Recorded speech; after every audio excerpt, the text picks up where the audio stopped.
The Matrix is a system, Neo. That system is our enemy. But when you're inside, you look around. What do you see? Businessmen, teachers, lawyers, carpenters. The very minds of the people we are trying to save.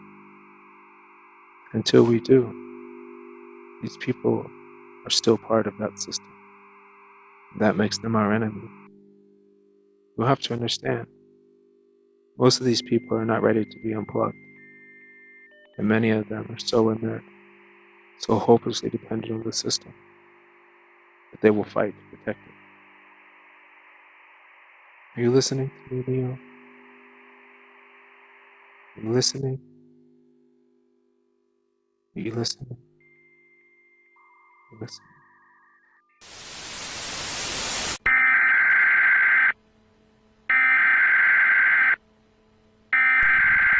We interrupt our program to bring you this important message.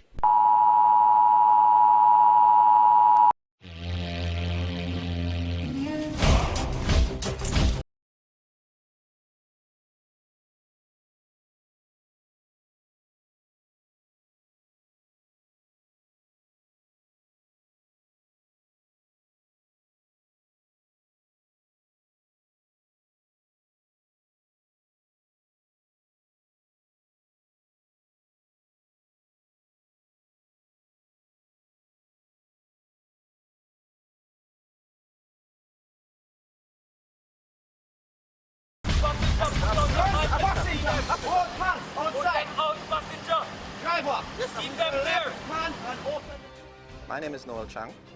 I'm a constable attached to the Mobile Reserve Division and the JCF SWAT team. I've been a member of this team for 2 fulfilling years. The training, of course, would have helped me to grow as well. I find it to be very fulfilling playing an active role in the crime fight and in developing my nation. Join the JCF and start a career.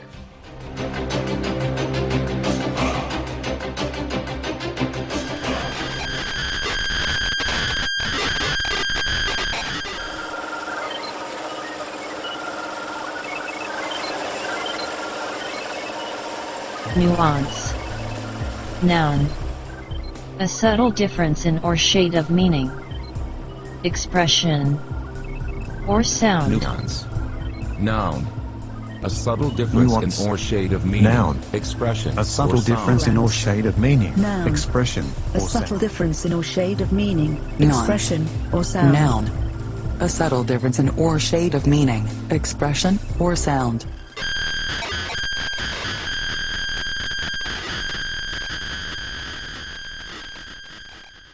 Wake up, Neo. Wake up.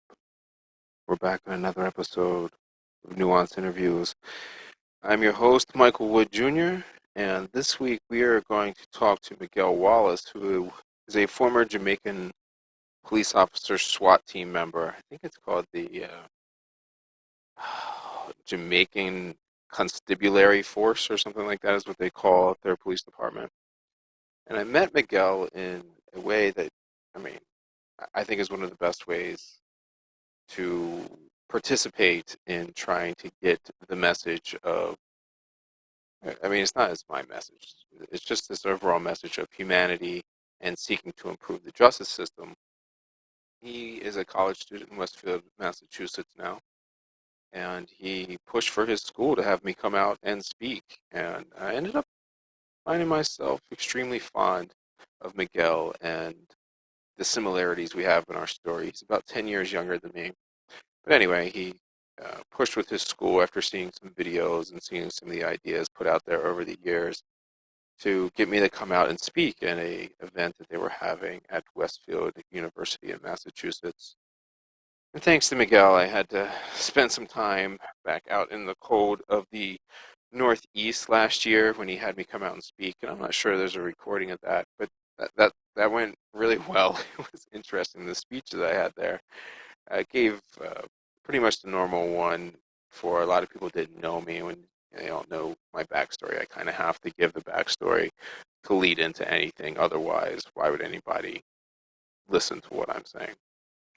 So after giving that general backstory and I had mine, but some of the other speakers that were there ended up very left, but were being the leftists.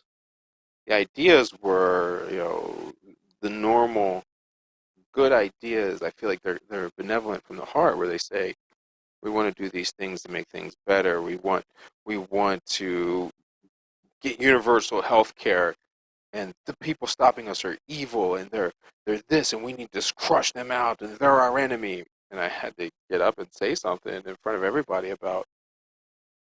I just had to challenge the the rhetoric, which is funny because now that's kind of the term Trump, and that was really a lot of the points that we're bringing up. But the idea that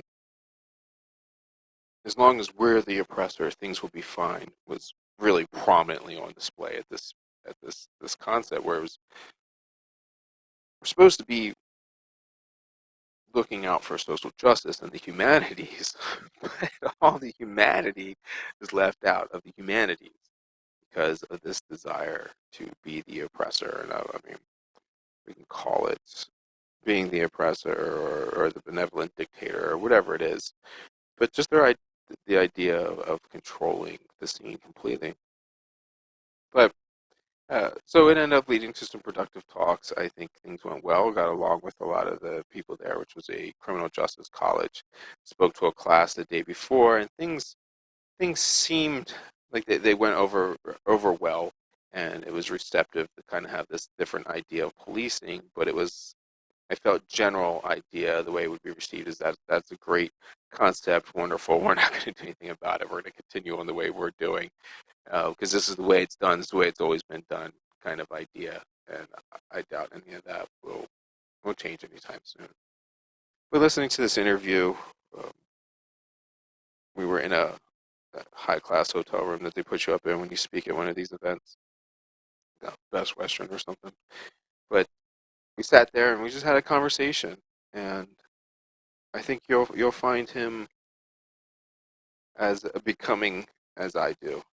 He seems like your little brother that's trying to do good in the world, and you want to help him do it.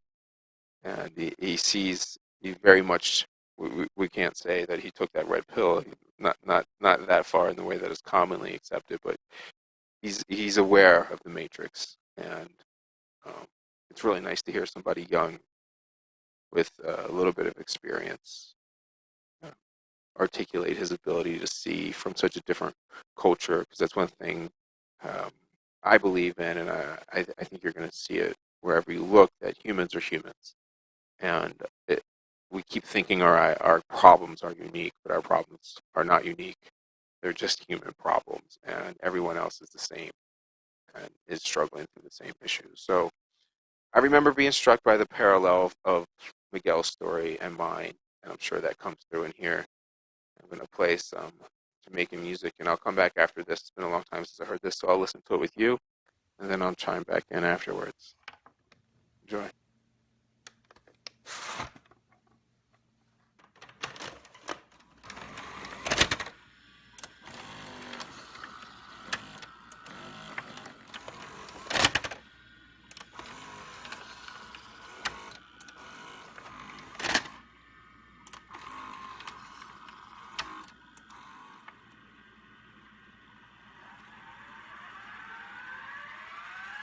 So just be like honest, just like be yourself. Yeah. And like don't say anything that you don't want to say.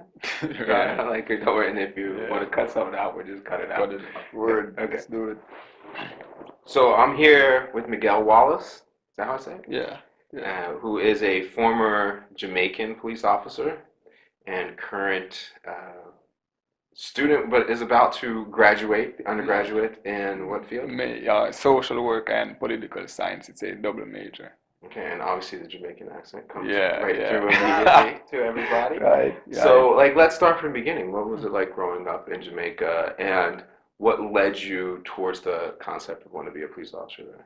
Okay. So growing up, a bit of historical context of what life was like. I grew up in a pretty large family, right? It consisted of course, mom, which is very common back home, where there's an absentee father. right? So it was just my mom, 6 brothers, 1 girl. So seven kids in the household. Sister was much older, so she played like a mom's role as well. Going through primary school, high school, what I saw was that my mom, she was a cashier when we were younger, but she didn't stop there. She moved up to being like a nurse's assistant, dental assistant, until she eventually became a registered nurse. So she worked her ass off to ensure that we got through. So my thing was that, and the sad part is, of all my brothers, my oldest brother, he's a structural engineer, so he made it, so to speak. But the 2 brothers after him, they didn't do so well, which is a fault of the educational system back home. But that's a different story for a Do so different well by time. the judgment of income? Not by the judgment of income, but in my opinion, they are talented, but not in the way that educational curriculums, they're very, I'd say, conservative. So if you don't fit in a bubble, you're seen, if you're not getting 100 on a test, you're not smart.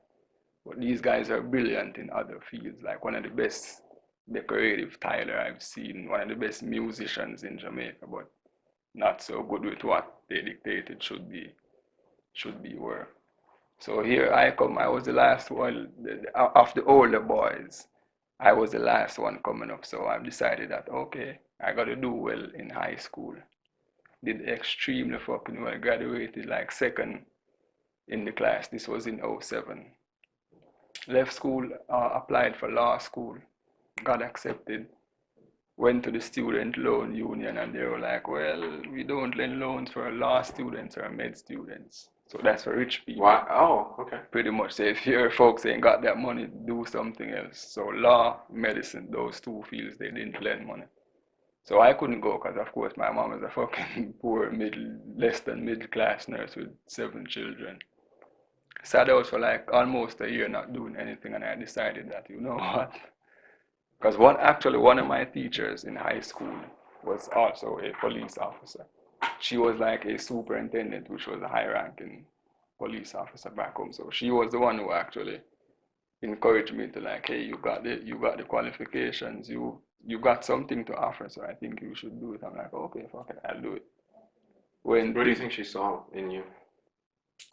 Well, she didn't quite say, because if I was to assume, what she saw, it was the ability to think critically and questions to shit that doesn't make sense, kind of thing. Because my argument since I got old enough to know shit was that okay, something can be legal, but that shit doesn't make it right.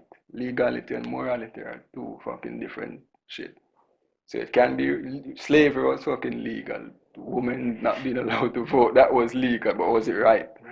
So that's what I'm always arguing from, though, because she taught me law. So I was always arguing that, yeah, this is law, but it's bullshit. Where do you think that comes from? I had this pet argument we can get into later that I think that is growing, that there are more people that will be culturally aware and be self-critical and critical of, like, might does not make right, that the law does not make it moral. So where are you getting your moral from? Where are you getting these ideas? Okay, so I think where they came, one, I grew up as a Jehovah's Witness, and I'm not sure how much you know about the Jehovah's Witness, but the older I get, it that shit has a stronger hold on you when you're out there. Not really. It's like a bittersweet relationship with a fucked up ex you had. You just can't shake it. But there was a lot of shit that I saw. The first thing I can remember that made me aware of what is right and what is legal is that in the Jehovah's Witness congregation, they got the rank structure stuff, like with elders, various positions in the church, but all those top ranking positions would be men. Mm-hmm. And there were men who weren't half as educated as my mom. At this point, she was a fucking registered nurse, extremely brilliant, worked her ass off to get somewhere. And there are dudes who can barely read. So I'm saying, so when I asked her, like, why isn't she an elder? So she was explaining that that's just a woman can't fill that role, it has to be a man. So I'm like, why? She's like, well, within the scope of the congregation, she said, well, that's the law in here. So I'm like, law is law, but it's not right. That's stupid. So that's where I kind of developed that. Folks can actually say something and say, oh, here's what the policy said. They can show you something in black and white. And it's true, but it's not right. So I'm saying, okay, well, it's legal, but it's not right. It's not right that they're pretty much.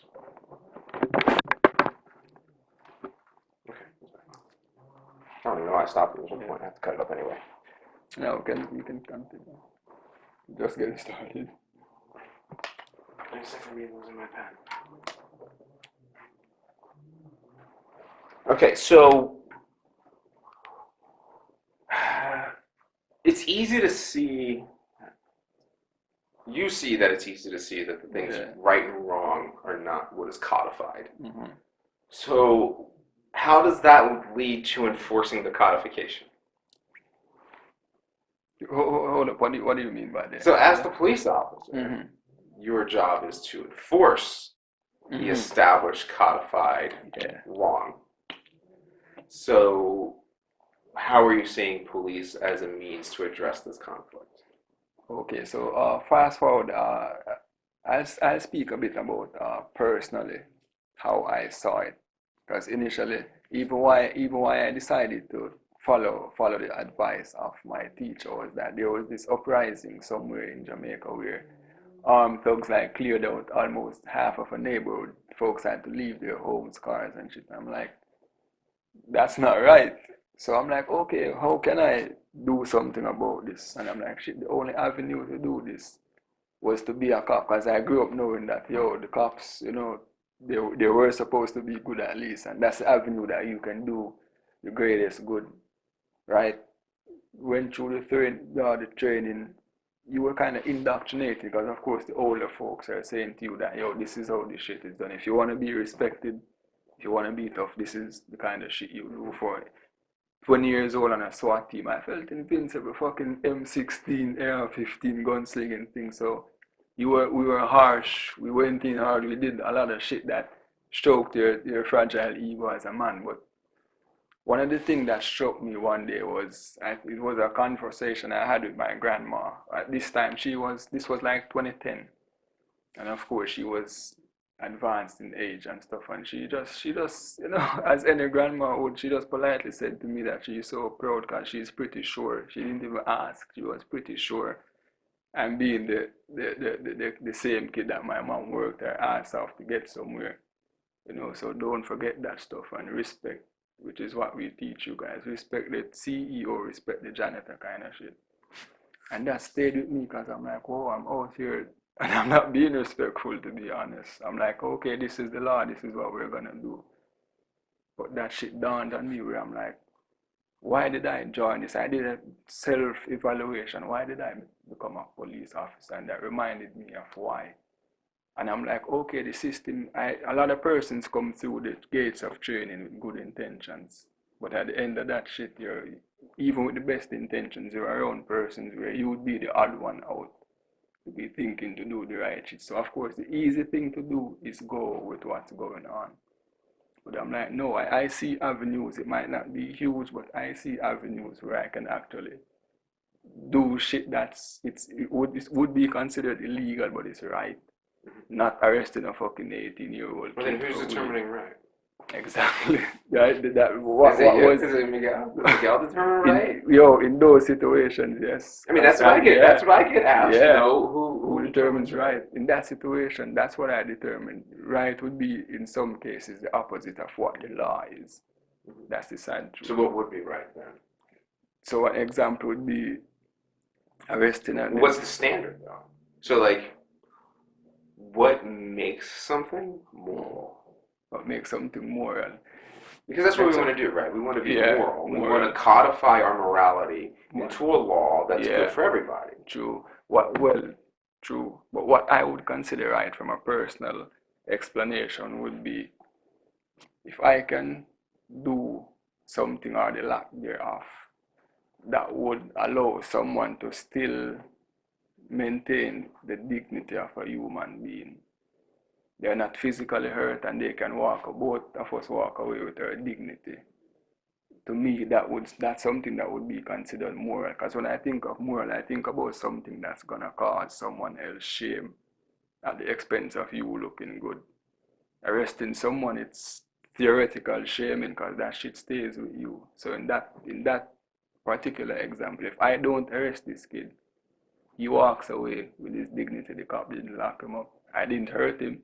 I walk away because that's my definition of good, at least. It's what I can do at the moment. I get to go home. But isn't that mitigating? Because your goodness as an individual then is mitigating the harmful system.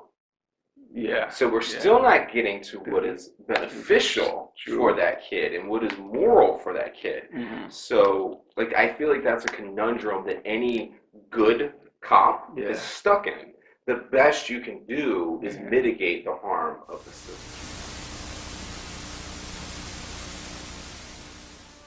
Being powerful, it's a bit like being ladylike. So if you have to say you are, you probably ain't.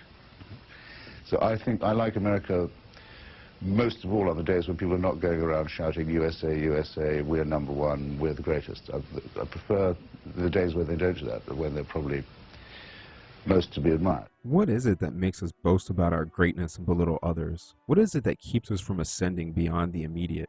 I cannot help but wonder what Hitchens would say today.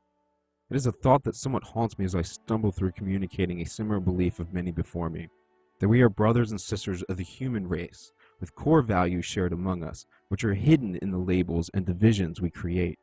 And if you understand freedom, it's based on tolerance and nonviolence. So if it's tolerance, it should be bringing all kinds of people together, and that's following our Constitution. We shouldn't be fighting among ourselves, because we shouldn't be fighting in Washington. If we all take the same oath of office, where does the fight come from? Somebody is messing up somewhere. Libertarians proclaim reducing government interference because all Americans should be free to live their lives and pursue their interests as they see fit, as long as they do no harm to another. That peaceful, honest people should decide for themselves how to live their lives without fear of criminal penalties, and that the government's responsibility, if any, should be protecting its citizens from force and fraud. The ruling class has always taught and trained you to believe it to be your patriotic duty to go to war and to have yourself slaughtered at their command. The socialist soapbox calls for a classless society with communal ownership and perspective that is driven to enhance freedom, justice, and solidarity towards a goal of peace. Peace, of course, includes police abolishment, which I must say is highly unlikely to ever be a reality, but it is the only ethical goal.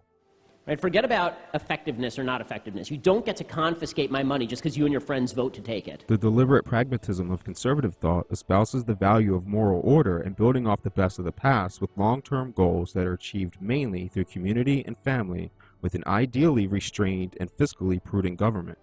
People are born to be free, and that their basic instinct is the desire to free themselves from coercion, authority, and oppression. The ideal liberal is said to believe in that natural goodness of human beings and the intrinsic value of individual liberty, that to have an honorable society, we must have moral equality across sex, race, birth origin, religion, gender, class, wealth, etc., which is achieved through nonviolent modifications of institutions. With certain inalienable rights, that among these are life, liberty, and the pursuit of happiness.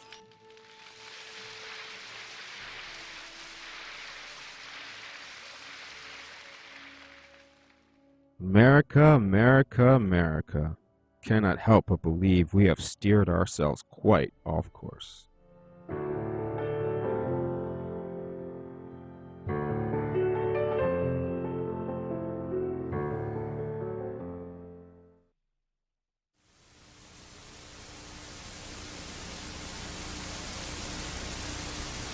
True. Well, that's true. So what is good? What is good? I guess that's a moving target. Sure. There's nothing wrong with that. Yeah, sure. Good can be a moving target. I absolutely agree. And good, for example, well, maybe for a different example, because good, honestly, knowing the benefits of marijuana now, maybe good would be leaving that fucking kid with his weed. Okay, sure. So that could have been good when I was looking back at it in retrospect. But it was a matter of meeting. At the end of the day, it's still kind of in a way, it's kind of sucking your own dick, to be honest. Because on one end, you're like, okay, I go home and sleep comfortable because I didn't arrest this kid from the inner city. In which that could be one way to look at it, because of course you arrested 100 others, but you didn't do this one, so I can sleep comfortable. So that's still, you know. Yeah, we go into the system wanting to do good, Yeah. and we get satisfied by not doing harm. And that's a weird place to be in. That's a weird place to be. Well, it reminds me, honestly, I've heard politicians for years say, when I flip-flopping, for example, in the political circle, it's viewed as something that is shamed when you flip-flop.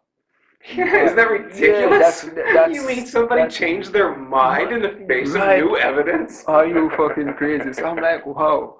So it was kind of being in that dark spot where, okay, you are one person against 15,000 fellow officers and military, right?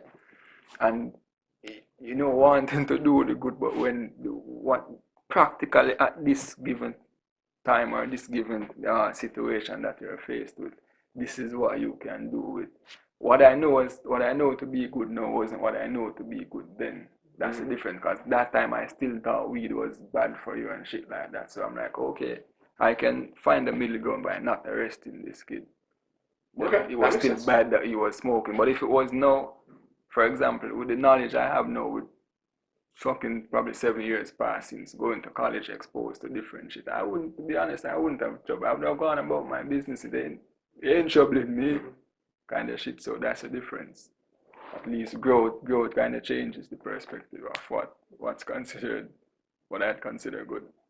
Yeah, you're just helping me get through that issue. I wonder if it's even if there's enough good cops, can that still change? Like, so we even look at that like, well, there's not enough of us. But then that kind of is like shitting on these other human beings, these other cops, thinking that we're better than them. And are we really? I don't know if we are. Yeah. So is it a matter of enough of us, or is like the way to do good really attacking the system, and then how do we attack the system from inside versus outside? Yeah. Well, with that, the problem is, as you said, it's not that there's not enough of us and more of them. The problem, in my opinion, would be person's conviction. Because as convict, right, as much as I hold trying to be a good cop at the time, I try my best to be a good cop. There are persons who honestly believe that they're being a good cop by upholding these laws. And I'm convinced that Hitler thought he was doing good.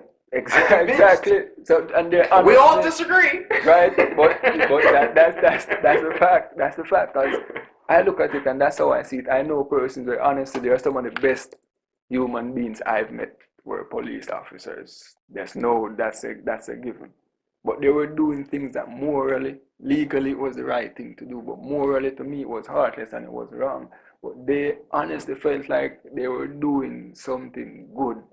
And they're looking at it, okay, I get this person off the street, or I do this, it's doing a greater good, because stopping this person from doing something more than likely to themselves is going to protect 10 other persons, kind of stuff. So it starts with the conviction. What are you?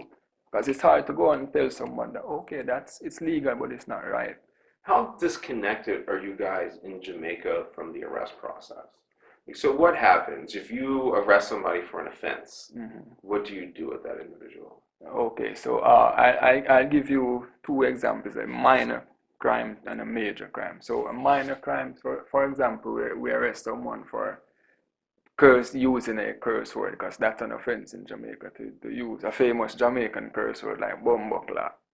Someone says that. What does bumbleclad mean? Exactly, but it's considered by the laws of Jamaica, it's considered indecent language. Okay. So you arrest someone for that. It would be whoa. You can be arrested for just total speech? Yeah, but whatever is considered. So there's no freedom of speech in Jamaica? Pretty much, no. And of course, you're coming from the slave plantation laws, model of the British system, so we're still there. So you take that. Britain doesn't have free speech, which a lot of people forget. Exactly. It's the same back home. take that person to the precinct, you do the write-up. It's a minor offense, so you won't remand that person in police custody. You just bail them back to themselves. They just get their papers that they should turn up at court, whatever date. Major offense for a murder, right? I'm gonna arrest someone for a murder. One, if you are not known, if you are not known, where you will have to face the ID parade. If I'm the first contact officer, the first thing I should do is ensure that, okay, I get a hold of you in custody. Then I ensure that your face is covered. So whether it be putting a shirt or whatever over your face. Why do you cover their face? Because they might face an identification parade. And the lawyers would argue, it's stupid, but the lawyers would argue. The identification parade? Yeah, but like, why are they mad? Like, why are you not seeing, who's gonna? No, okay, so. Like a lineup, you mean? Yeah, they're gonna go into a lineup. Okay. So if you arrest them, you don't want their face to be visible to say that they. Oh, okay, all right. So you're thinking about it more not to taint the. Yeah, that's why it's stupid. We don't do that. Okay. Yeah, I mean, we do that with high-profile cases. Yeah, they do that with. Okay. Bring that person in. Of course, that person is not gonna be. Very rarely a murder suspect is granted bail, and if they are, it's not from the precinct. Only the court has that authority to grant. That's bullshit, a matter of fact. I went through training thinking that until I read the Constitution of Jamaica, it said the only crime that the police is not authorized to grant bail for is treason. Okay.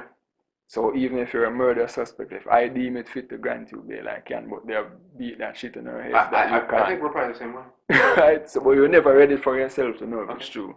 So you take that person to the precinct, you do the necessaries, and they're remanded in jail. They're not going anywhere. So that's the. But how? So when do you see them as an officer next? When would the prisoner see? When do you, as the arresting officer, see the prisoner next? Prisoner, The next. Okay, so as a detective, if you are the person in charge of the case, I would see him when I'm interviewing him in the presence of his attorney. If I were just a SWAT team member who did the arrest, I wouldn't see him until I'm testifying at court if they need me to say, yes, this was the person, whatever. So but if I'm the investigating officer, I see him a lot. Because if I got to question him, then I got to go do the paperwork and weigh the evidence if he's going to be charged. Then I will come back and let him know that you're now officially charged. This is your court date. If there's new information, I got to interview him again. And so. What about post-conviction? Post-conviction. Person no, that's not a thing. You try to hide from them motherfuckers post-conviction. So what in the hell is different from anything that we're doing here? Yeah, it's pretty much the same. It's pretty much the same. Do you think that you would feel different if you had known or had to see a suspect 10 years later, 5 years later, or you saw their families or their kids? If 10 years post-conviction? Yeah, I mean, like, say you had to keep up with the anybody you arrested. I've done that. Okay. Personally. And how did that affect you? Personally, it has always affected me to arrest, and honestly, unless it's a heinous crime, in which I wouldn't even. I honestly believe that those folks should be killed, right? And I'm talking about like child molesters and shit like that. So that's different. But seeing someone, I had a case with this kid. He was 18 years old. His girlfriend was 15 years old. In Jamaica, the age of consent to have sex is 16. But she was 15, he was an adult, 18 years old, but 3 years gap, right? And, I arrested him, but I arrested him with the intention to bail him. He was still in high school, but my commanding officer was like, hey, no, we're not bailing anyone. We need our arrest rates. Our past monthly report was shit. So we ain't bailing no one, and we're arresting regardless of how minor, we're arresting folks to make the report look good. It was over my head because he called the chief for that division, the superintendent for the division we would hold him in custody, and told him that he should not be bailed, and these are higher ranking officers, so I couldn't. So that I felt particularly obligated to keep in contact with that kid, right? So even when I went to interview him with his lawyer, I got the lawyer that I got because his mom was poor. the lawyer was a past student at the high school that I went to, so we're all in this Okay. old boys club. So I explained what happened. He represented him free of charge. And, I visited him, I brought food and shit. Because I'm looking at this kid. My brothers at the time were almost 18, my younger brothers. And I'm like, shit, this could be my. So I did. It was more of my conscience wouldn't allow me to sleep or be comfortable. And I keep in touch with that kid. Even whenever I go back home, I might see him. And we got a good relationship. And it's just a thing like, I'm like, tracking, what's so different about these guys, whether they are convicted or not convicted. The only difference I've seen is that someone who is convicted, they actually become a bad person usually because they're bitter at the system, and you can understand. You're marginalized. Exactly. When you're marginalized, it's hard to be part of society. That's the thing we do. We say, we're going to kick you out of our society, and then we're going to shame you for not being part of our society. Right, and put you back in that same society. So folks, so that's what happened. Folks who go away can't come back, can't get a job. They're bitter at you who arrested them because they're like, fuck, you had the power to not do it even though it was right. So that's one of the things I try to, persons who are even charged for murder, I try to like divorce myself from dealing with the fact. I'm like, fuck, this is Constable Wallace and not Miguel doing, because Miguel wouldn't do this shit, to be honest. But if I don't do it, I don't get paid. Yeah. We do a lot of shit for money, right? And so I think these things are easier to define when we're talking about like homicide and rape and stuff like that. But when you put somebody in prison for 30 years because they had grounded up flowers that somebody said they weren't allowed to have. Right, put in your own body, shit. Do you guys do that too? That's of course. That's done. They're person doing their 20. They're persons in Jamaica that, in the face of new modern technology coming to light, a lot of persons who were on death row, even though they abandoned the death penalty, but persons who were given death sentences in the 70s or 80s, who new evidence showed that these guys were actually innocent. So they're like, okay, after 30 years, 33 years behind bars, they're like, okay, we were wrong, so go on, be a good person.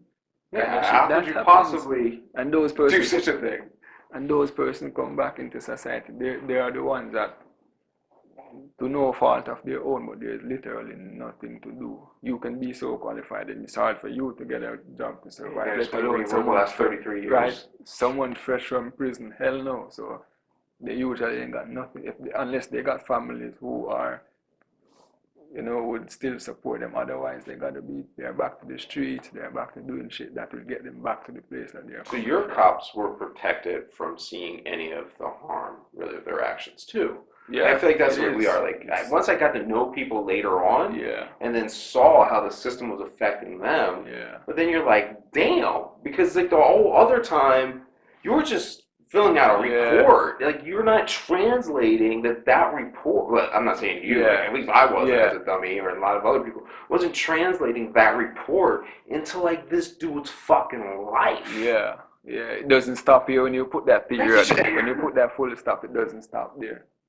So that's so true. I based on where I work, I've seen it, because one of the things I would say it's a blessing in disguise where learning is concerned.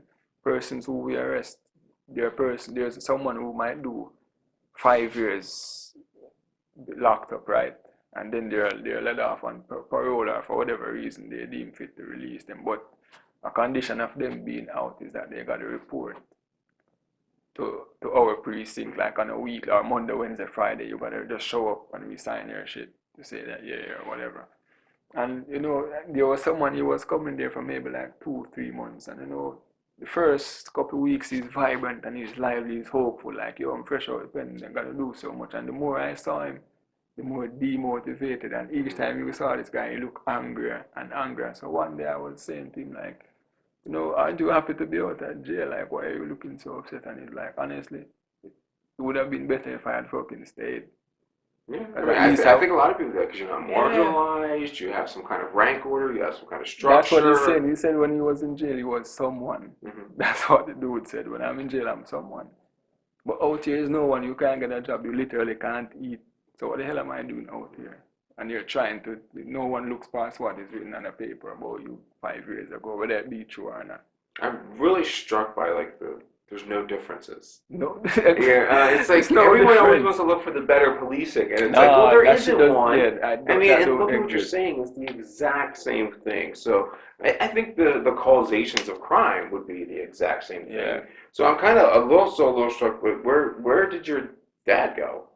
Okay, so what I think I can count on both hands of how much time I've seen my dad in my entire life. What I heard was when I was born in 1990, right? And if you see my dad, if you see we all look alike, like twins. You would probably be All black surprised if people you look see the her. same. And we all look like our dad, right? Yeah, that's what they all say. Oh, fuck Tyrone and Tyrese, they're all the fucking same. But right, so when I heard that when I was born, he left because we were living in a one-room apartment in the rural areas of Jamaica. And my mom said when maybe a week after I came from the hospital, he just got up one day and said he was going to try to get a bigger apartment. Mm-hmm. So he left, packed a little bag and left to get a bigger apartment. He just didn't come back home. She just didn't see him, hear from him, nothing. So he came back around I think this was 1996. I was 6 years old at the time. That's the first time I ever seen him in my life.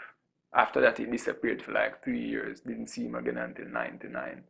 Then in 06, I started seeing him regular because he came back around a bit. But he has never really been there. He just disappeared.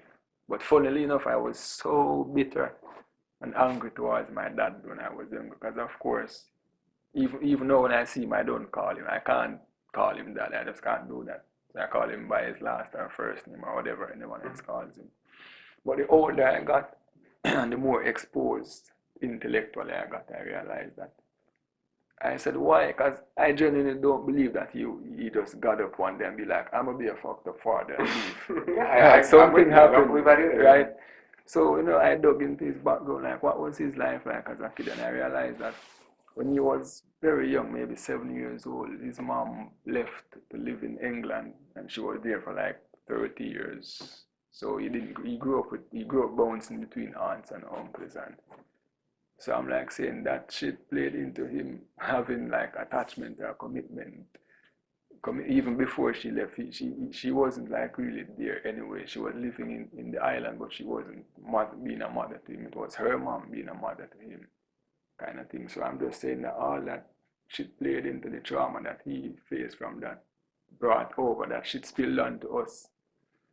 At least I'm old enough to but my brothers, they still ain't past that shit. They're still bitter because they're not looking at a biopsychosocial aspect of why was this guy like this. Yeah, I agree with you. I think we have to ask, what would make us do anything, when it comes to anything that another human being would be, what would have to happen to us to make us act that way?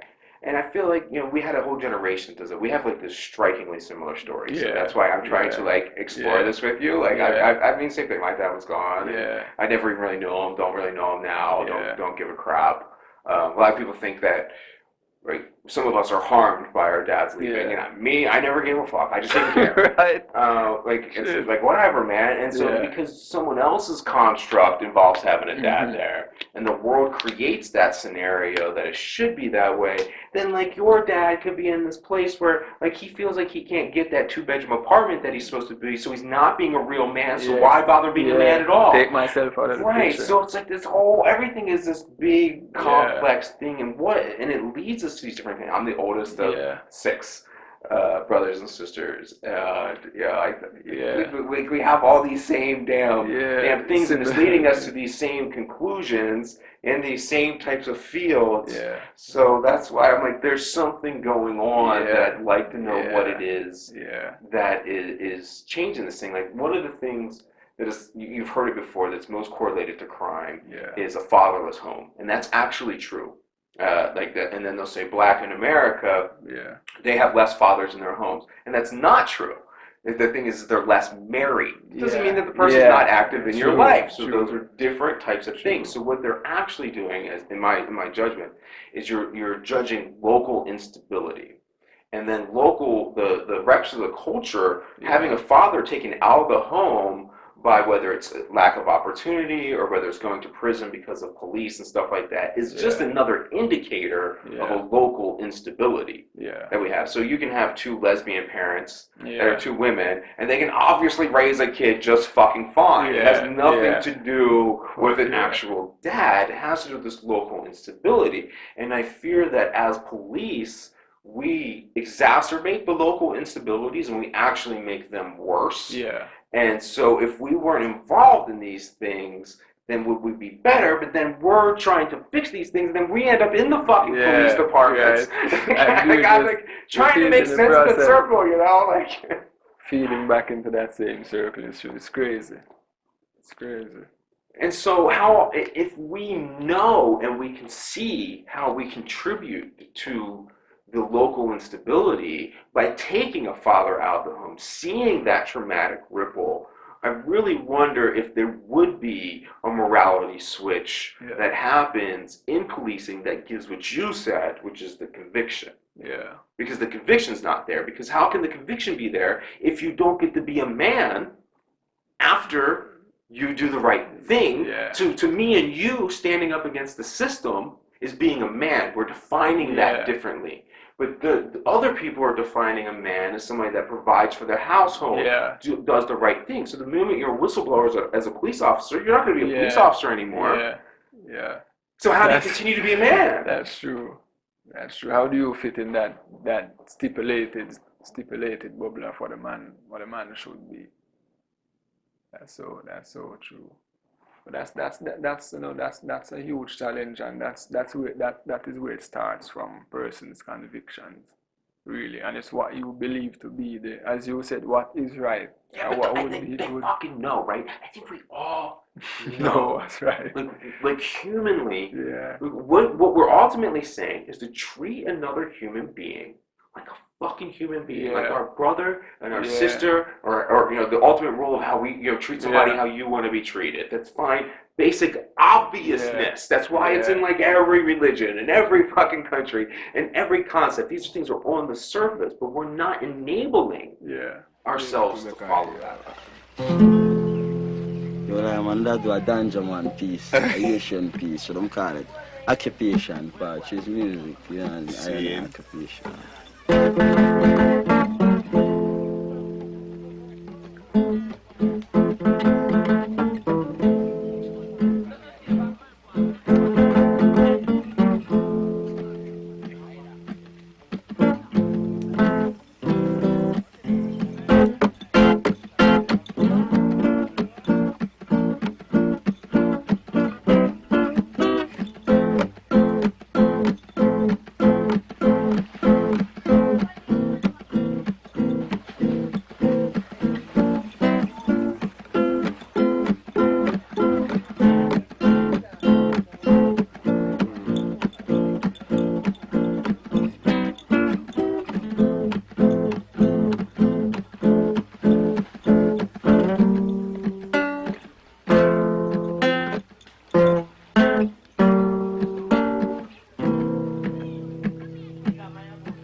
Journey.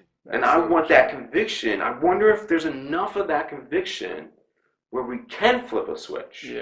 And honestly, I think at the core of every human being, it might sound silly, but at the core of every human being, I think that we are all good. At our cores, we're good. Hardly anyone. Do you know that's the number one principle of being a liberal? Seriously. So the liberal mentality of America, one of the first rules is that all people are inherently good. So whenever you see a liberal talking about sending someone to jail, remember that they're not a liberal. True. They are good at their core. So it's finding out where do you get to the road where your culture or whatever socialization you encounter defines what you view as right and what you view as wrong. For example, something that happens here. Of course, it's not. The earth is now globalized, so almost whatever happens here, it's happening back then. But something simple, for example, where the difference here, and I'm speaking specifically to here in Massachusetts, Amherst, where I live, coming from Kingston City in Jamaica, where there's a term in Jamaica, informer, which is a term here, but talking to the cops or speaking of anyone else's business, that's like high treason to do. So that's one of the where legality is concerned. That's the main challenge to fighting crimes in Jamaica, right? I think there's a couple hundred. It sounds pretty damn American to me. Right. I'm saying right. we're not supposed to cooperate with the police. You're not supposed to fucking cooperate. But coming here, living in a predominant white community, going to a predominant white school, where if they see something wrong, they are not afraid to take their phones up and call the cops, especially if you're black. Like, they'll do that shit, right? They don't have any qualms with cooperating with the cops because they believe that we are doing this to protect our neighborhood, and that their conviction tells them that that's the right thing to do. And these guys are old, probably in their 70s. It's hard to bend their thinking at this stage. Where I'm looking at it from the flip side. Hell, if my neighbor is smoking weed or playing music, that's not affecting me. There's still oxygen in the air. I still inhale, I still exhale. So why should I, right? That's what I genuinely can believe, that whatever someone want to do, just let them do. They're not causing harm to me. Fuck, if they want to harm themselves, by all means, if you want to do that, go ahead too, but they're not harming me.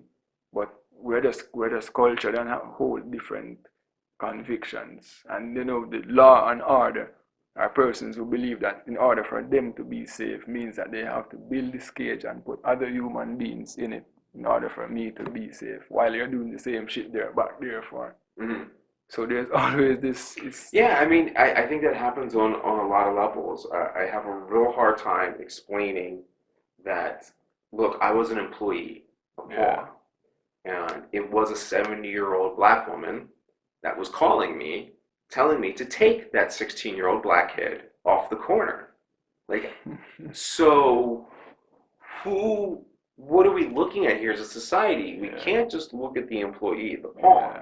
We have to look at our whole culture that is saying to do these ideas and to challenge these ideas, that it's not some like far out threat that's saying to put these kids in a prison cell. It's us. Yeah. It's our grandmother. It's not some distant person. Like, our grandmas call the police to put non-drug dealing kids in prison. And so because they think you're doing good by the law and the rules. So if we don't get people to see humans as more empathetic, and like you said, that small tribe, that small family, that kid is your brother, if we don't have the conviction to cross over that, I think we're really fucked. But I think that there's more, like, you're just a little bit younger than me, you're like a decade younger than me. And I feel like each decade you look and there's more and more of the people that see. Like, you see through the facade. Mm-hmm. Yeah, that's so true.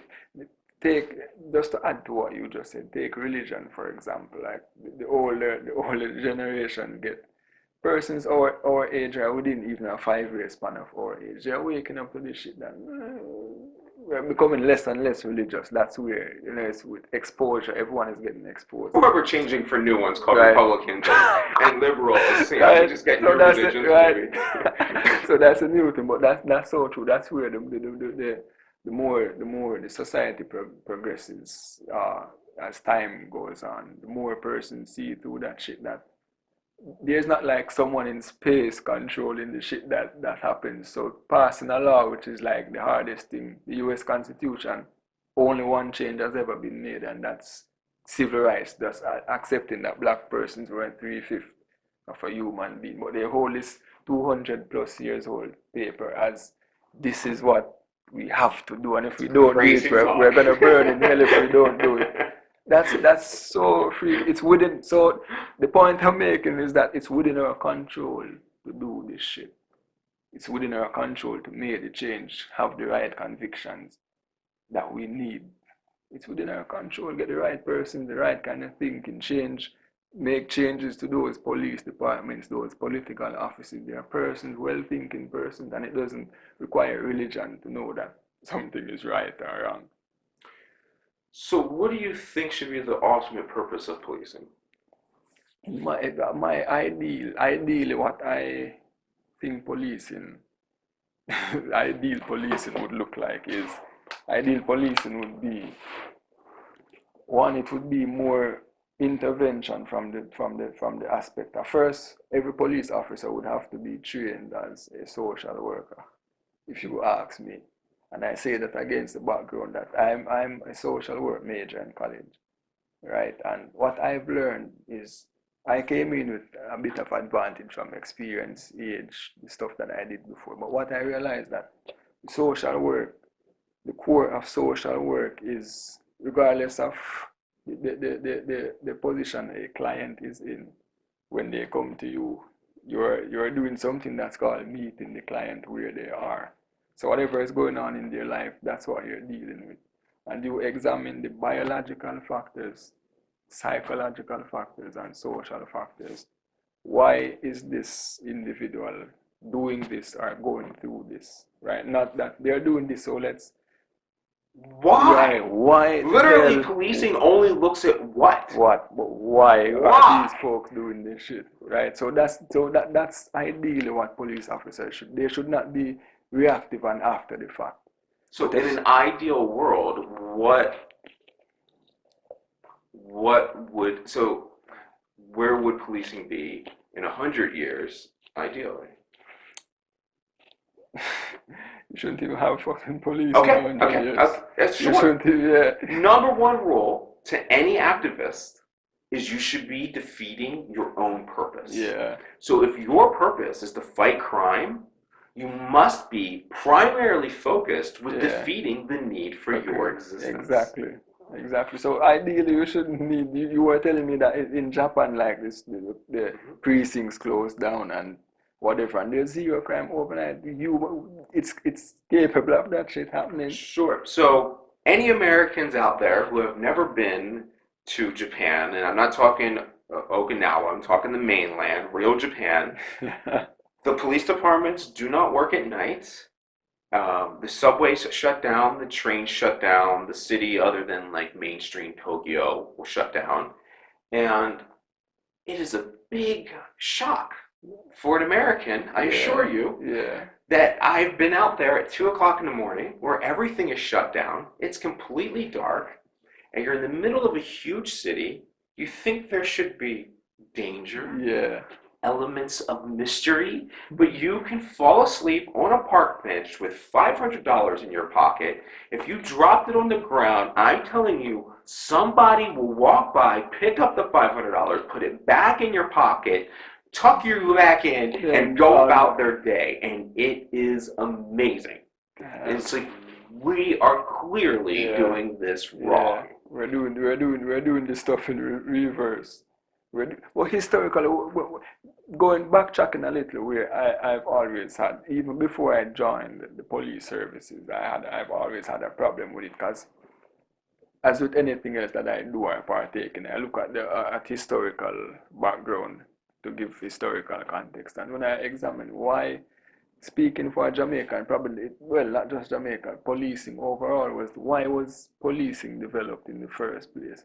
It wasn't developed because human beings were being inherently bad. It was developed to control the bad shit that we do to these folks.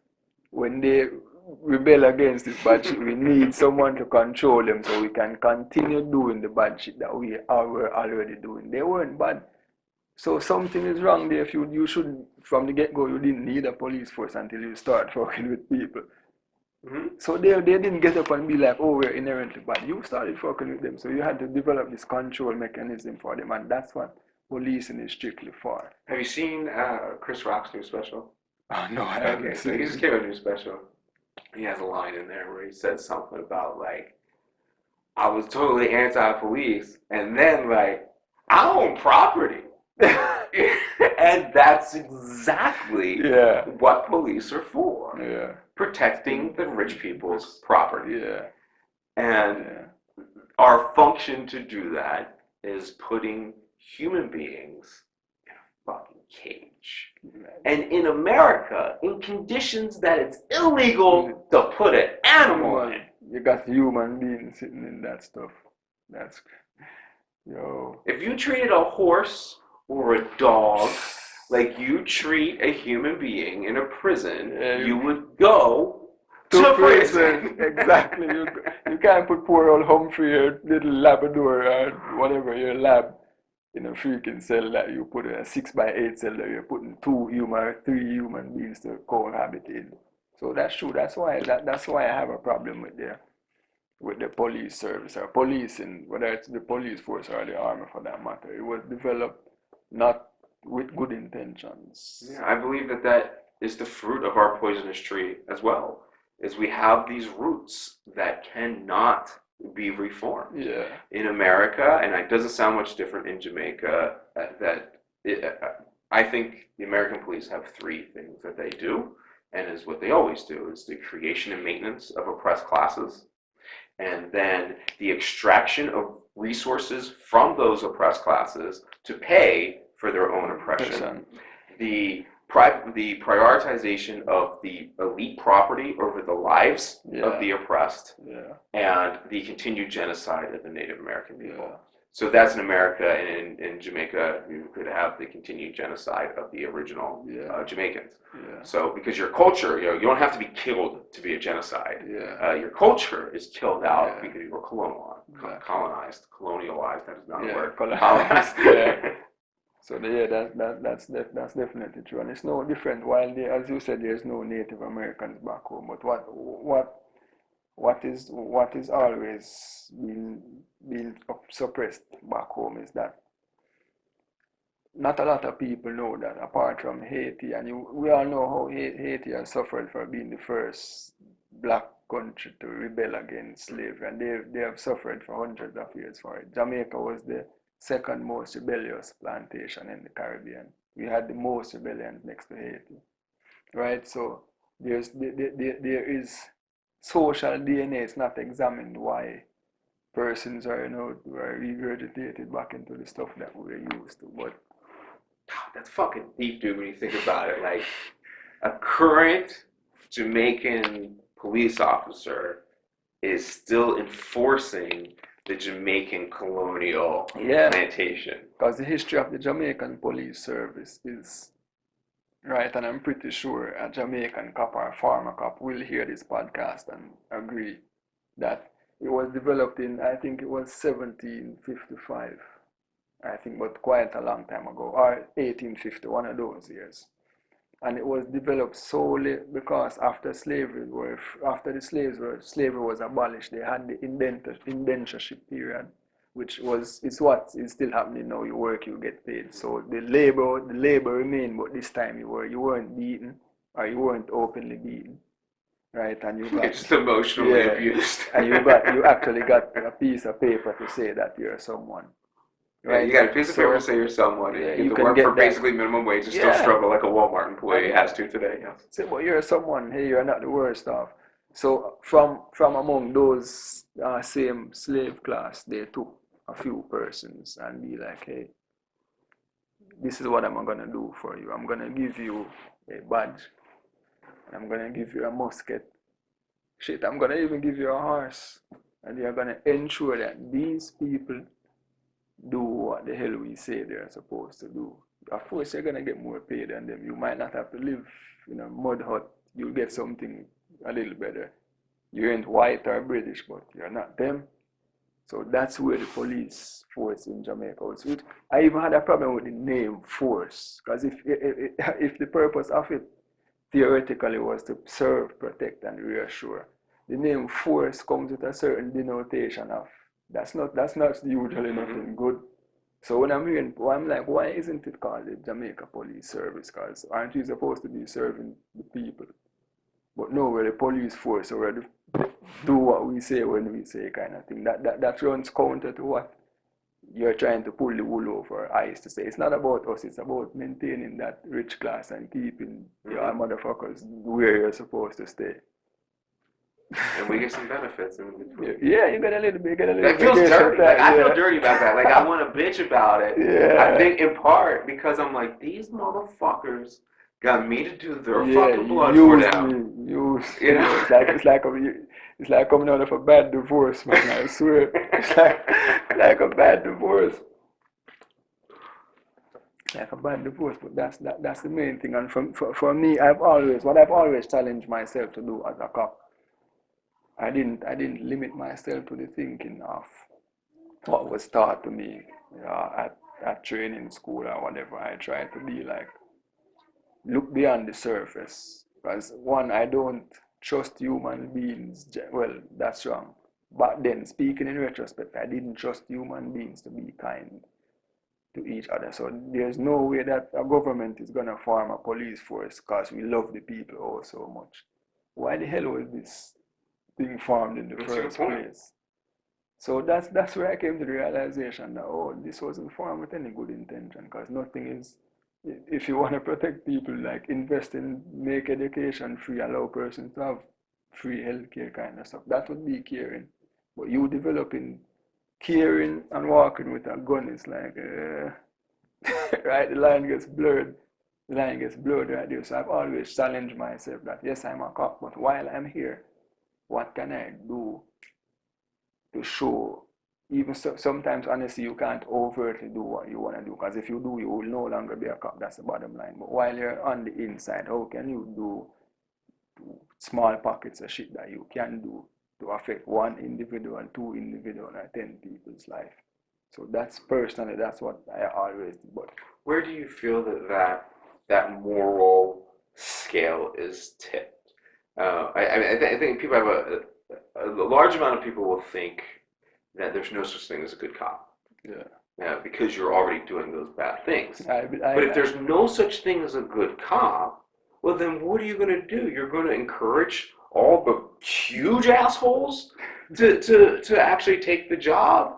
Because then how are you going to go forward? So if you are good, do you mitigate as much as possible and do that? Like, is it ultimately better for a young person to try and get in and mitigate to like stave off the system? Because it seems like that things will always change in that long arc of history. So is the best you can do to actually get in and then think you can do, but isn't that what politicians do? Like they get in, like I'm not going to be corrupted. Then the first thing you fucking do is get corrupted. So what do you do? To me, it's hard. It's always, that's where I gamble.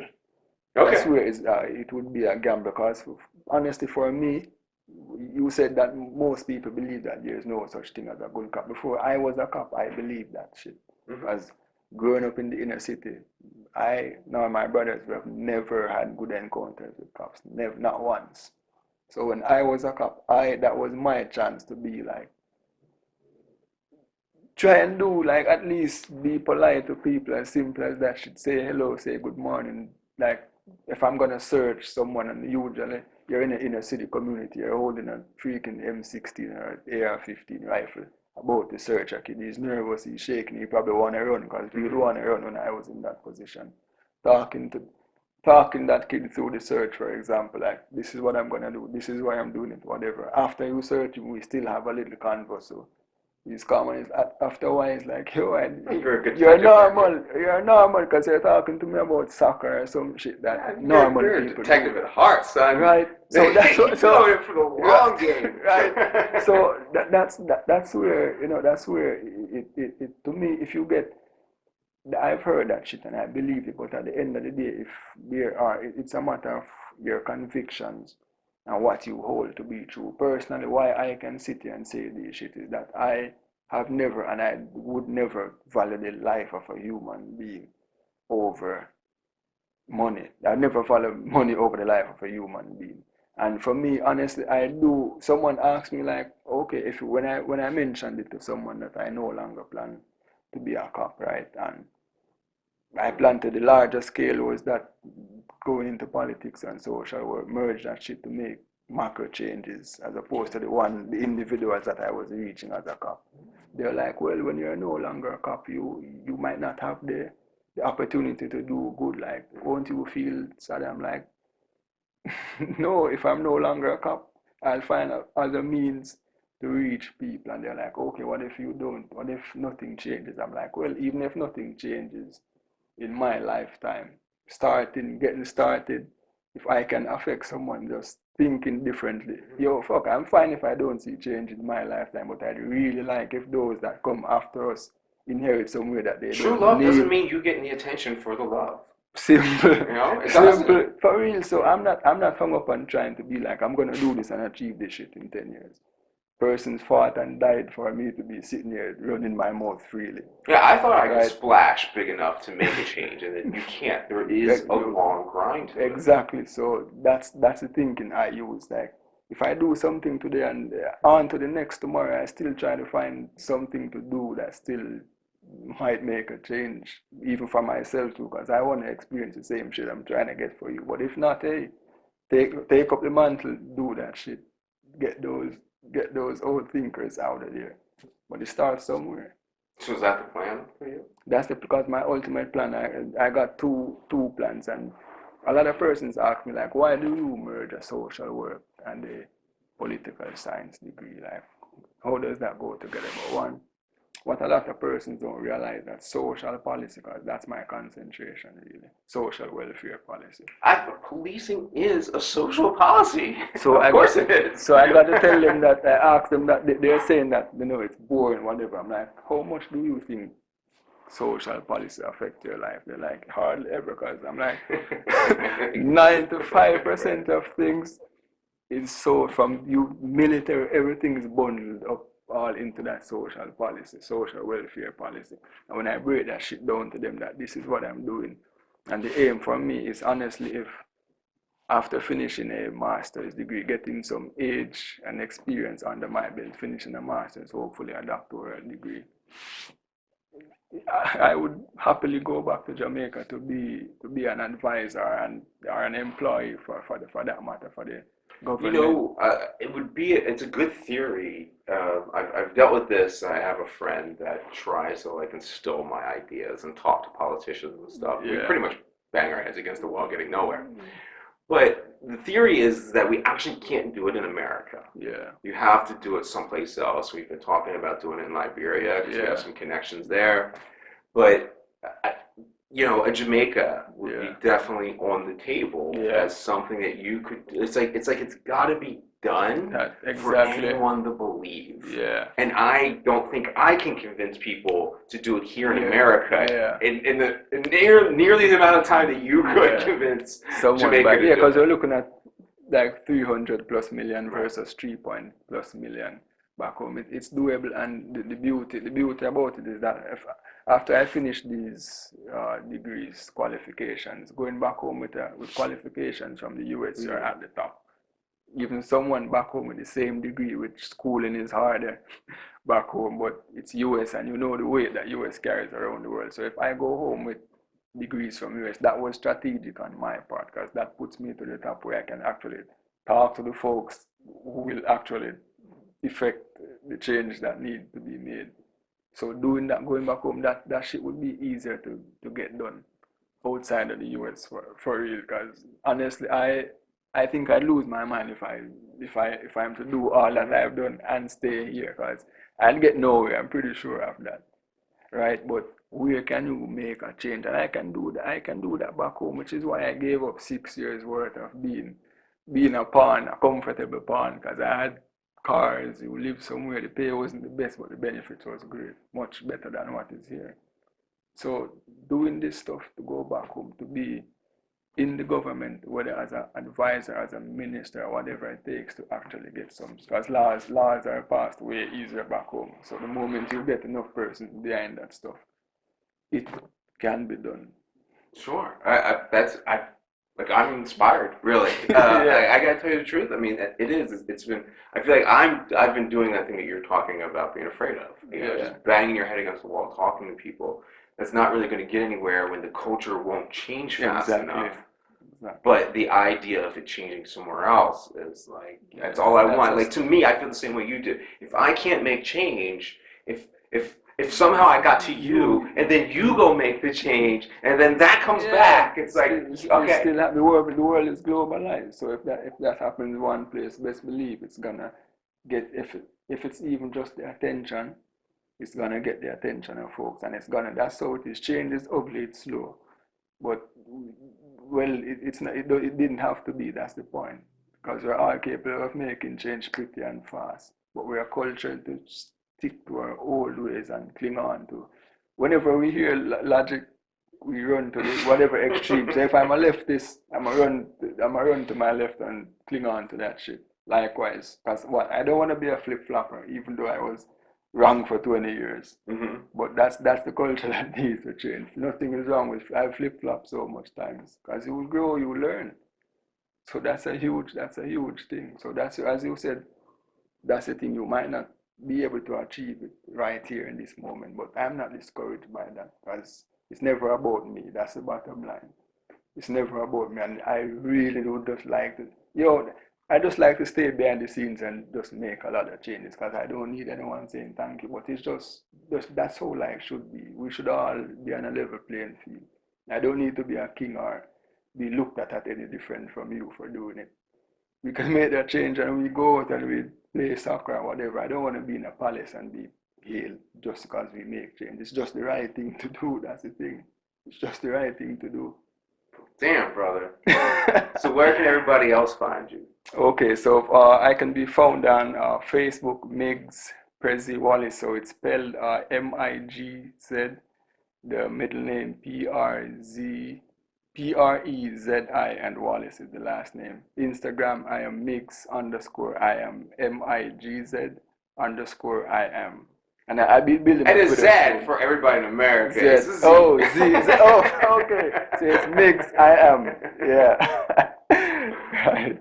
Well, that's freaking inspiring, brother. And I hope everybody out there follows you and keeps up and supports in any way they can what you're talking about, because I want to, and I feel kind of a little renewed. Yeah, thank you. Thanks for having me. Yes, the tough wise. We're not that tune now, bro. Watch it. The harvest uptown and farming downtown. Watch that.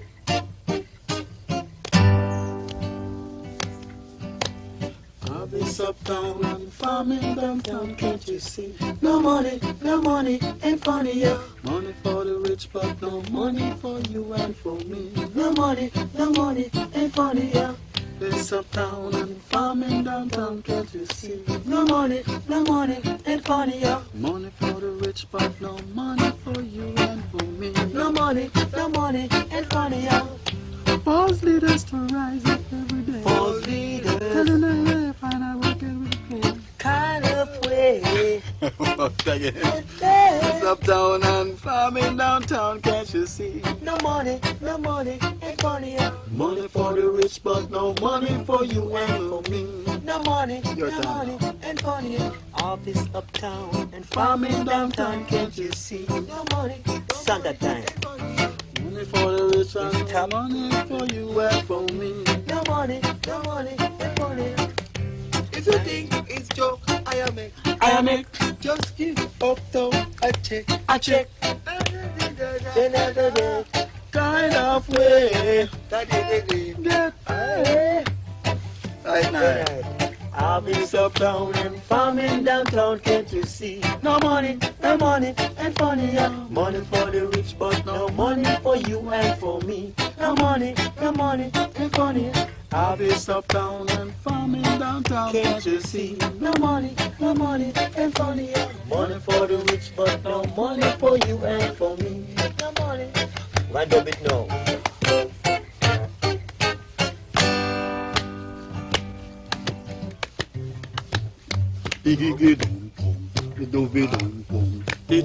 Drum me now.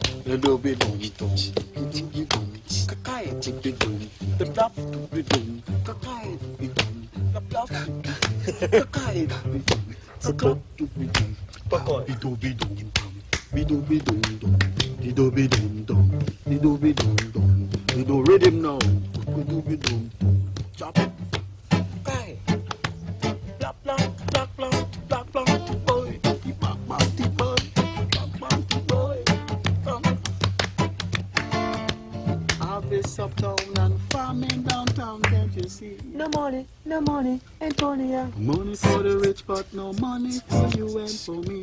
No money, Antonia. If you think it's joke, I make. Just give uptown a check. A check. The dog's dinner. Dog's dinner. Yes.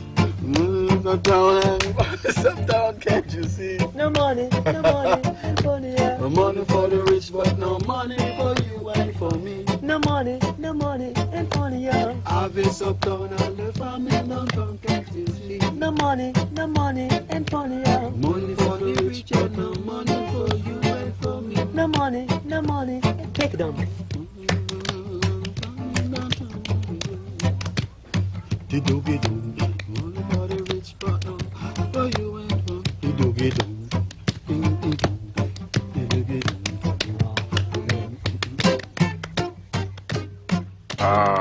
Stuck back with me again.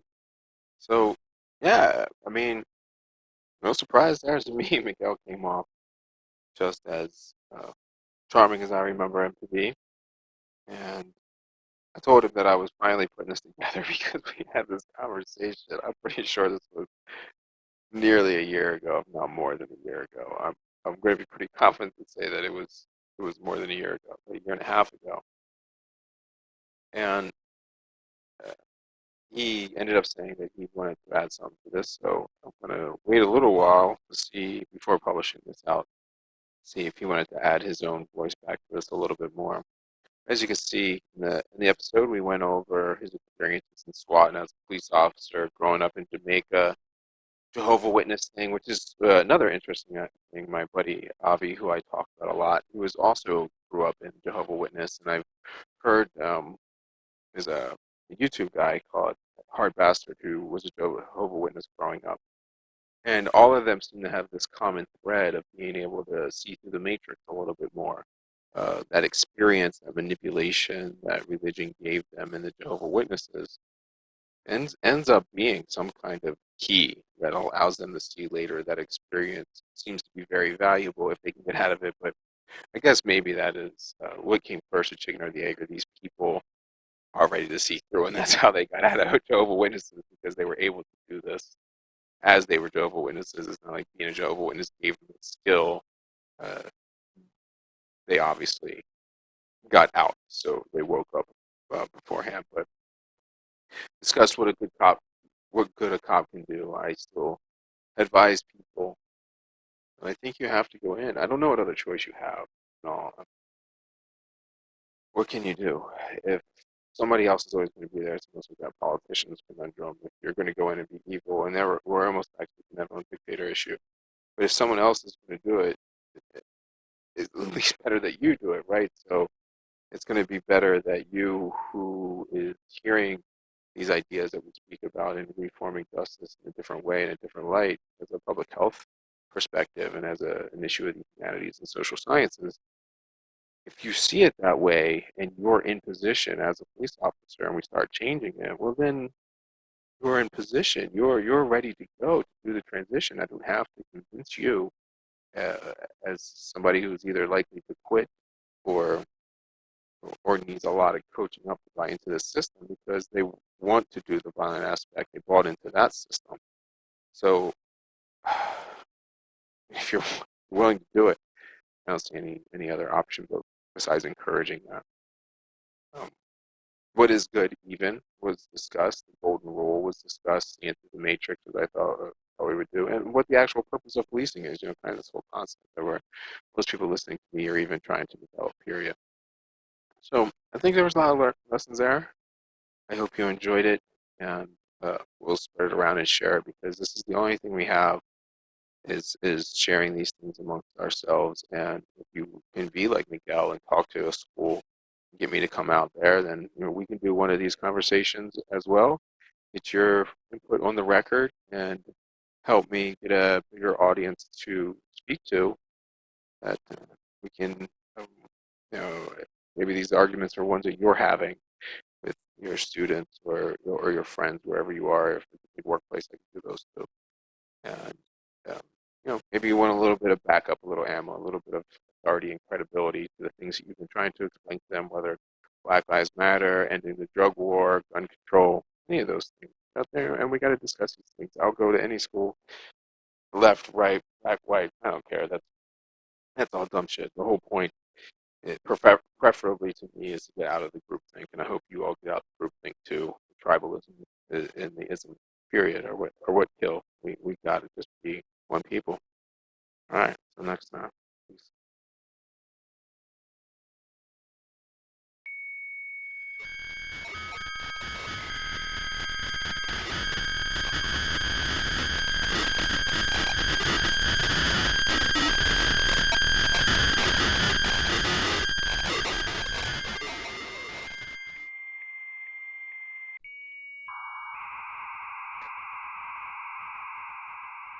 Oh, not so fast, everybody.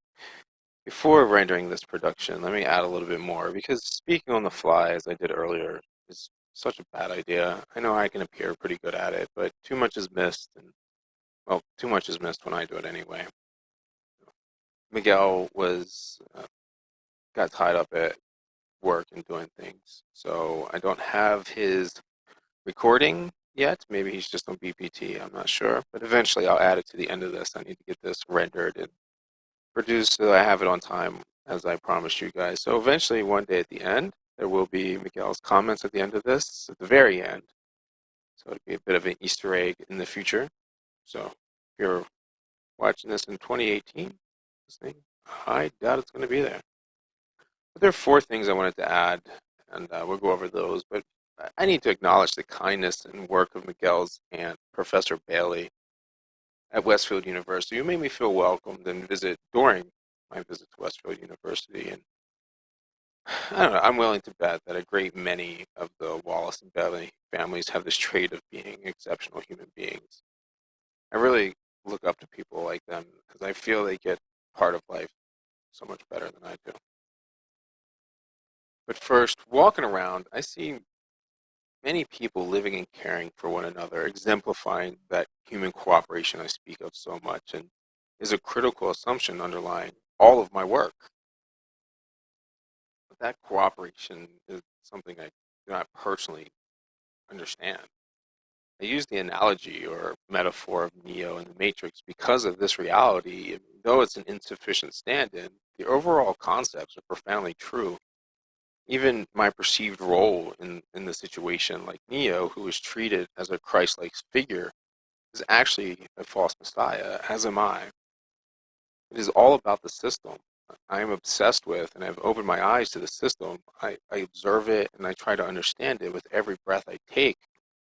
But that has really blinded me from living in the beauty of people and nature. People like Miguel and Professor Bailey help ground me, and I envy their ability to cast it aside and focus on what can be changed. If it's like a snowstorm, I focus on the blizzard, and I can get more of your people out than anyone else. As arrogant as that sounds, it is what I excel at, and I welcome any challengers. But my critical flaw is that I can dismiss the humanity of the individual to benefit the whole, and I completely miss the beauty of each snowflake. The bottom line is that you need people like me to push and lead during chaos, but the systems and people must balance and focus passions. I am always looking for a fight, a hammer looking for nails. Use me wisely and keep people like me surrounded by the uncredited heroes. And second, I hinted at a pet theory I hold during this discussion, and I do not have evidence. It is just an observation, which I have heard others also noting. The most conceptualized version I listen to labels it as scouts. But basically, I believe that there is a physical Darwinian-style evolution taking place in humans pertaining to the levels of empathy. I think it has something to do with the gradual enlarging of the frontal lobe, which restricts space and resources dedicated to violence, impulse, and fear. The more The people more affected by this change used to really stand out, but as they increase, they become more common and blend into the background better, but are still labeled, as they were in the past, as problematic and rebellious because they interrupt the tribally based social systems we have set up and depend on. It would be interesting to explore further, but I I work in things more immediate than evolution. So to third, to speak a little more of my admiration of Miguel, I've pretty much abandoned hearing TV show solicitations. They used to come in all the time. And what I discuss is this does not seem to have a platform within the structure of the New York, Los Angeles, and DC thing. But one pitch from CNN International recently felt doable, and their idea is to use my policing strategy on cold cases, which bridges the audience wants of a crime drama and my wants of an education. And a case from Jamaica came up as a possibility, and with their conceding to my insistence that Miguel would be my partner, I went to LA and filmed the promo pitch for it, and they're actively looking for a buyer for it now. I'm unsure of how the process works, but if you want to see that show, complain to someone. I have a copy of the promo, and it's cheesy, but it is neat. I will release it when they say I can. Last I knew, the tentative title was CNN International Cold Case. It was like, CNN, oh, no. This is CNN International Cold Case. I don't even know. I probably screwed that up, but that's the way it sounds. It's pretty funny. But hopefully one day Miguel and I will be able to do something productive with that approach or some approach like that. Most pitches have been centered on violence, porn, and poverty pimping. That's just not my style. But the CNN thing, the idea was good. I think it had potential. We'll see what pans out. I'm kind of on my last leg with dealing with that kind of stuff, as I've talked about before. The fourth and final thing I wanted to mention is the music in this episode. I wanted to mention the music in this episode beyond the show notes. The songs are from it's called Word, Sound, and Power, a Jamaican reggae documentary. And you can find that on YouTube. I just felt that it was very humbling and enjoyable. I can see the common threads of the Jamaican culture that found me in real life. One of my best friends, a man I would trust with my life and yours, and is also my former partner, he's also Jamaican. He's second gen, so if you've heard me before, then as far as I'm concerned, he's American. But his family imparted those values of the Jamaican culture on him, and the work ethic and humanity. There's something different there, and I think it comes through in this music that's in this as well. So please enjoy the rest. Hopefully one day Miguel will have his thing, and thanks for listening.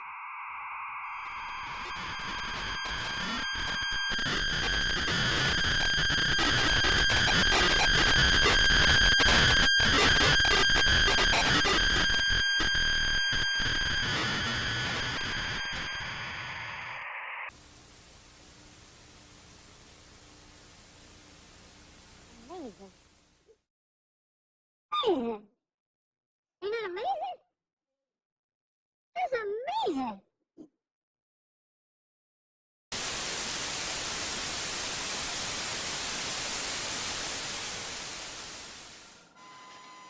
Generally dry day on Wednesday with sunny periods. However, there may be more cloud in the southeast where it will be breezier. After a chilly start, it will be mostly dry on Thursday with some sunny spells. However, it may be rather cloudy in the southeast. Patchy rain will arrive in the north.